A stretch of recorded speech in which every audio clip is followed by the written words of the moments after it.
Hello दोस्तों, अगर आपका मैथ वीक है और आप मैथ को स्ट्रॉन्ग करना चाहते हैं और आप चाहते हैं कि एसएससी जीडी 2025 में से मैथ में 20 क्वेश्चन में से आप भी 18, 19, 20 क्वेश्चन करके आएँ, तो दोस्तों आप वीडियो को पूरा ज़रूर देखना। दोस्तों वीडियो को बिल्कुल भी स्किप मत करना, क्योंकि मैं इसमें ऐसे बहुत छोटे छोटे पॉइंट बताने वाला हूँ जिनसे आपका मैथ वीक रह जाता है और आपको फिर मैथ को पढ़ने में बिल्कुल मन नहीं लगता और मैथ से डर लगने लगता है। तो दोस्तों वीडियो को स्किप किए बिना पूरा जरूर देखना। आपको इस वीडियो से, अगर आपने इस वीडियो को पूरा देख लिया तो 100% गारंटी के साथ कह सकता हूँ आपको इससे एजेंट बहुत अच्छा देखने को मिलेगा। तो दोस्तों नमस्कार दोस्तों, कैसे हैं आप सभी? उम्मीद अच्छे होंगे और बहुत बढ़िया ढंग से अपनी पढ़ाई कर रहे होंगे। तो दोस्तों चलिए बात करते हैं मैथ की। तो दोस्तों इसमें क्या है कि मैं आपको एक ऐसी फ्री यूट्यूब पे ऐसा बैच बताने वाला हूँ जो बहुत ही बेसिक से है। अगर आपने उसको पूरा फिनिश कर लिया, उसमें ज़्यादा वीडियो नहीं है, 80-85 वीडियो है, और आपने मतलब उसको कर लिया ना, तो मैं बता रहा हूँ आपका मैथ बिल्कुल वीक नहीं रह सकता, क्योंकि उस बैच में इतने बेसिक से पढ़ाया गया है। दोस्तों मैं अपनी बताऊँ आपको, मैं बायोलॉजी का छात्र हूँ। मैंने दिल्ली पुलिस में 15/15 किया था मैथ में, और जीडी में भी 20/20 क्वेश्चन में, ठीक है। तो दोस्तों मैं भी ऐसा कोई ये नहीं कि मेरा मैथ पहले से ही ठीक है, मैंने भी उससे ही पढ़ा था और मेरा मैथ उसके बाद बहुत अच्छा हो गया है अब। और अर्थमेटिक के मैं बहुत से क्वेश्चन कर लेता हूँ। तो चलिए दोस्तों मैं बताता हूँ आपको। दोस्तों आपको सबसे पहले उस बैच से पढ़ना है। उस बैच का नाम मैं आपको आगे बताऊँगा। आपको उसके साथ साथ एक बुक भी फॉलो करनी है। आप किसी की भी ले सकते हैं, अंकित सर की ले सकते हैं, एसएससी जीडी वाली, या कोई RS अग्रवाल है, या आपके पास कोई भी बुक है, आपको वो बुक लेनी है। और जो सवाल आपको उस बैच में बताए जाएं, मतलब जिस टाइप के क्वेश्चन आपने कर लिए हैं, मान लो आज नंबर सिस्टम हुआ और आपको आज कुछ टाइप करवाई गई कि विभाज्यता नियम के 2 से ये वाली संख्या घटती है, 3 से ये वाली, इस टाइप के क्वेश्चन करवाए गए, तो आप उस बुक से उन्हीं टाइप के सवालों को लास्ट खत्म होने के बाद खुद से करने की कोशिश करें। और ऐसे ही रोज़ाना जिस टाइप के सवाल सर करवाए उस वीडियो में, उसी टाइप के सवाल बुक में से ढूंढने हैं और वीडियो के बाद खुद से करने की कोशिश करनी है। दोस्तों इस तरीके से आपको डेली करना है जब तक आपका कोर्स ख़त्म हो। उसके बाद आपको मतलब बिल्कुल भी ये नहीं सोचना है, और जो टाइप के सवाल बच जाए बुक से, जब ये सवाल सर ने करवाए नहीं, तो आप उनको स्किप ही कर देंगे, उनकी टेंशन बिल्कुल नहीं लेंगे। क्योंकि दोस्तों अगर आप, ऐसा नहीं है कि हम एक बार में सारा कुछ पढ़ लेते हैं, तो कुछ कठिन सवाल होते हैं वो छोड़ने पड़ते हैं, जो जैसे जैसे प्रैक्टिस करते जाते हैं वो भी हमारे ठीक होने लगते हैं। ऐसा नहीं है कि आप एक साथ में ही सारे पढ़ लेंगे, एक साथ में अपना मैथ हो जाए, ऐसा कुछ नहीं। तो उनकी टेंशन नहीं लेनी, जो सवाल आपसे बनाए उन्हें आप बिल्कुल अच्छे से करते रहेंगे। उसके बाद दोस्तों आप कोई एक प्रैक्टिस सेट लगा लेंगे, जैसे कि राहुल सर का है, क्योंकि वो अच्छा पढ़ाते हैं, राहुल सर प्रैक्टिस सेट आप उससे कर लेंगे। तो आप उससे क्या है कि आपको नए नए सवाल देखने को मिलेंगे, जिससे आपके अंदर कॉन्फिडेंस भी आएगा और आपके नए नए सवाल को करने से आपकी मैथ को करने की स्किल भी अच्छी होगी और मैथ आपका अच्छा भी होगा। और दोस्तों बुक की, तो दोस्तों बुक आपको जरूर फॉलो करनी है। अगर आप बुक फॉलो नहीं करेंगे तो आपको कॉन्फिडेंस अंदर से कभी नहीं आएगा, क्योंकि जब तक हम प्रैक्टिस सेट लेते तो हैं ऑनलाइन, लेकिन उसमें क्या है कि टीचर हमें थोड़ा बहुत हिंट जरूर दे देते हैं हर क्वेश्चन पे, जिससे हम उसे कर देते हैं और फिर बाद में वो क्वेश्चन हमसे नहीं होता है। तो इसलिए आपको एक बुक फॉलो जरूर करनी है, जो आपके पास हो उसे भी फॉलो कर सकते हैं, या आप कोई बुक लेना चाहें तो भी ले लो। अगर आप एसएससी जीडी की तैयारी कर रहे हैं तो जीडी वाली ही कोई मैथ स्पेशल बुक ले लेना और उससे अच्छे से अपनी प्रैक्टिस कर रहे। क्योंकि दोस्तों बुक के बगैर आपको कॉन्फिडेंस नहीं आएगा, मैं फिर कह रहा हूँ, आपको बुक करनी ही पड़ेगी।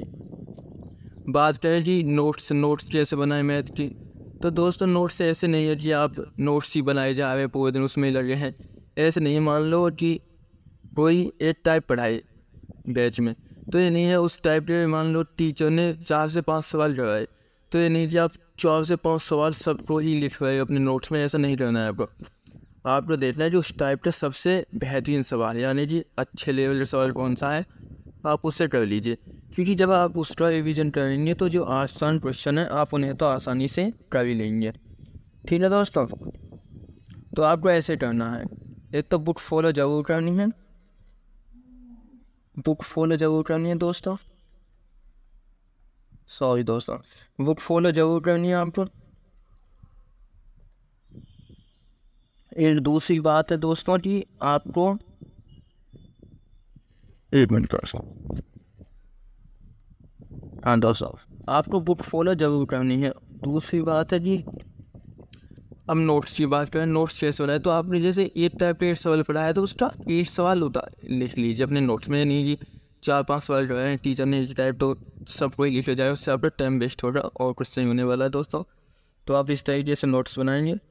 और फिर बात करें उसके बाद भी कि भाई हमें कोई ऐसे चैप्टर बता दो कि जिनसे सवाल आता ही आता है, हम चैप्टर को अच्छे से कर लें तो हमारे 16 से 17 सवाल जीडी में 20 में से 16-17 सवाल हम आसानी से करवाएं।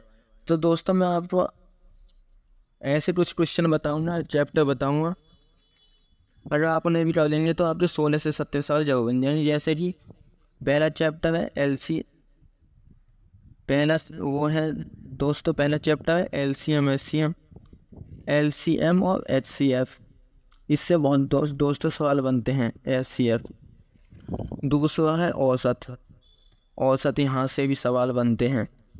यहाँ से ऐसा है कि पिछले कुछ समय से SSC यहाँ से सवाल पूछ रही है कुछ ऐसे चैप्टर, अगर आप इन्हें भी स्टोन कर लेंगे तो दोस्तों मैं बताऊँ आप 20 में से 16, 17, 18 क्वेश्चन आसानी से कर जाएंगे जो चैप्टर मैं बताऊँ, अगर आप इन्हें भी कर लेते हैं तो। दूसरा औसत हो रहा है 30 में है प्रतिशत%, प्रतिशत हो रहा है दोस्तों, ठीक है। प्रतिशत के बाद हो रहा है अब प्रॉफिट लॉस, प्रॉफिट लॉस भी कर लेना, प्रॉफिट लॉस हो गया। प्रॉफिट लॉस एक है time and work, time and work, ठीक है दोस्तों, आप इसे भी देख लेंगे। और अब आगे बताऊँ आपको, तो एक है रेशियो, अनुपात समानुपात, अनुपात समानुपात जो है वो चैप्टर, तो उससे बहुत आसान चैप्टर है, अगर आप इन्हें मन से करेंगे तो बहुत आसानी से कर लेंगे दोस्तों। सबसे ज़्यादा सवाल भी नहीं से बनते, आपको सही बताऊँ सबसे ज़्यादा सवाल भी नहीं से बनते। अनुपात समानुपात हो रहा है। एक हो रहा है CI और SI, CI और SI, इसमें बात करें तो ज़्यादा इम्पोर्टेंट CI है, CI से ही ज़्यादा सवाल आते हैं, क्योंकि CI थोड़ा वो बन जाता है, CI थोड़ा अच्छे लेवल का सवाल पूछता है, इसलिए CI में अच्छे लेवल का सवाल बन जाता है, इसलिए ज़्यादातर CI से क्वेश्चन बनते हैं, ठीक है दोस्तों। और बात करूँ आगे और चैप्टर बताऊँ तो और है time and speed, time and speed, time and speed हो जाएगा दोस्तों, ठीक है दोस्तों।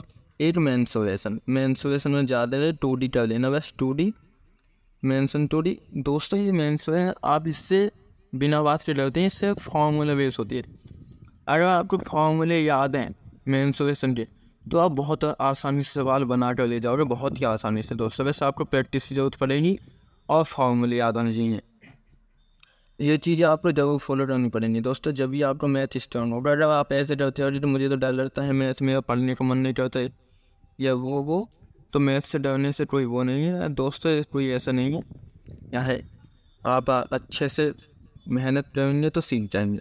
अब बात करें कि बैच की, बैच कौन सा है, तो दोस्तों वो बैच है RW पे अंकित भाटी सर का सूर्या बैच डालना। कौन सा batch? Surya batch, Surya batch डालना है। SSC GD के लिए पढ़ाया था उन्होंने शायद 2021 में सूर्या बैच, उसमें शायद 85 वीडियो है, 50 वीडियो दोस्तों। मैं कह रहा हूँ आपने बैच भी कर लिया ना, और जैसे मैंने जितना फॉलो कर ली तो मैं बताऊँ आप 18, 19, 20 क्वेश्चन तक भी रह जाओगे दोस्तों, चाहे आप कितने ही वीक हो मैथ में, आप कितना ही वीक हो, लेकिन आप यहाँ से अगर ये कर लेते हो जो मैंने इस वीडियो में बताया, तो आप 16, 17 मतलब ये 18 से आपका होना नहीं है, 17, 18, 19, 20 याद है नंबर पक्का, अगर आपने फॉलो कर लिया। और दोस्तों उसके बाद क्या करना है आपको, एक ये भी है कि आपको हर संडे जो है मॉक टेस्ट लगाना है, हर संडे आपको मॉक टेस्ट जरूर लगाना है दोस्तों, क्योंकि मॉक टेस्ट से क्या है कि हमें अपनी कमी मालूम होती है कि हमारा कौन, मॉक टेस्ट से क्या है दोस्तों कि हमें अपनी कमी मालूम होती है कि हम कौन से सवाल में गलत है। मान लो कि आपने संडे में मॉक दिया मैथ का, आपने 2 सवाल गलत हो रहे, एक प्रॉफिट लॉस के, एक SI का, सिंपल इंटरेस्ट का। तो आपको क्या करना है कि आपको इन दोनों चैप्टरों की प्रैक्टिस करनी खूब अच्छे से, क्योंकि अगर आपने इस चैप्टर अच्छे से पढ़ रखा है और इससे आपका सवाल गलत हुआ है तो कहीं ना कहीं आपके प्रैक्टिस रिवीजन में कमी है दोस्तों। तो आपको उस हफ्ता उसको पढ़ना ही है और ये सोचना है कि अगले बार जो भी मॉक होंगे उसमें एक में भी इन चैप्टरों से सवाल गलत नहीं होना है। क्योंकि दोस्तों आप ये सोचेंगे कि ये चैप्टर तो मुझे आता है, क्योंकि दोस्तों मैं खुद ऐसे समझता था, मैं सोचता था ये तो मुझे आता है एलसीएम एचसीएम, ये तो वैसे गलत हो गया, गलती से मैंने सवाल गलत पढ़ लिया। अरे भाई ये सोचो हुआ क्यों ऐसे, कुछ तो कमी है जो मेरा सवाल गलत हुआ, किस वजह से हुआ ये। तो आपको उसकी प्रैक्टिस करना है, सोचना है किस वजह से गलत हुआ और उसको की गलती को सुधारना है दोस्तों मैंने यहाँ आपको बहुत ही मतलब ऐसी बात होती है जो खुद मैंने फॉलो की है, ऐसा नहीं है कि मैं वैसे ही मारा जो मैंने फॉलो की है दोस्तों। और दोस्तों मैं आपको सही बताऊं तो जहाँ पे हम मतलब मेरा छोटा भाई है मतलब पड़ोस में, उसे तो मैथ भी ऐसा ही था दोस्तों। मैंने उसे ऐसे ही बताया था, उसने मुझसे पूछा कि भाई कुछ बताओ, तो मैंने उसको बताया तो उसने मतलब ये ही चीज़ें फॉलो की थी और उसकी इस GD में 19 क्वेश्चन ठीक है 20 में से। और जबकि दोस्तों वो मैथ में बिल्कुल 0 था। उसने जो पिछले वाला वो था दिल्ली पुलिस दिया तो उसमें 3 या 4 सवाल सही थे उसके दिल्ली पुलिस में जो वो हुआ था। उसके बाद लेकिन उसने GD में मेहनत करी, उसने जैसे मैंने उससे बताया उसने ज़्यादा फॉलो नहीं किया था, 2 से ढाई महीने फॉलो कर पाया था वो, इतनी सारी पेपर हो रहा था GD वाला। हाँ फरवरी में, तो मतलब उसको बहुत फ़ायदा हुआ था दोस्तों। जब आप भी करेंगे तो आपको भी बहुत फ़ायदा होने वाला है दोस्तों इस चीज़ का। तो प्लीज़ आप मेरे कहने से एक बार जरूर कर लें। और दोस्तों अगर आपको वीडियो में भी अच्छी लगी हो और इन्फॉर्मेशन अच्छी लगी हो तो दोस्तों ऐसे ही अच्छी वीडियो देखने के लिए आप मेरे चैनल को सब्सक्राइब करें प्लीज़, और वीडियो लाइक एंड शेयर जरूर कर देना। तो धन्यवाद दोस्तों आज की वीडियो को देखने के लिए।